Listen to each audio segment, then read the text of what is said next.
For the manufacturing module, employees can access the modules based on their permission. Admin has unrestricted access to all the modules. If you are an admin, you can assign permission for role or specific employees. To assign permissions to employees, select the Staff menu, select an employee to be authorized and select View. Select Permissions tab. Find Manufacturing and then select the necessary permission such as View, Global, Create, Edit, Delete. When you're done, select Save. Go to Settings menu under Manufacturing module from the left sidebar. Select the General Setting menu.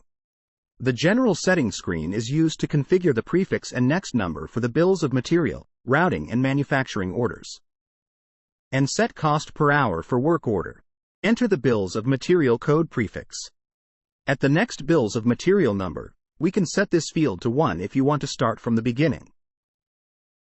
Enter the routing code prefix. At the next routing number, we can also set this field to 1 if you want to start from the beginning.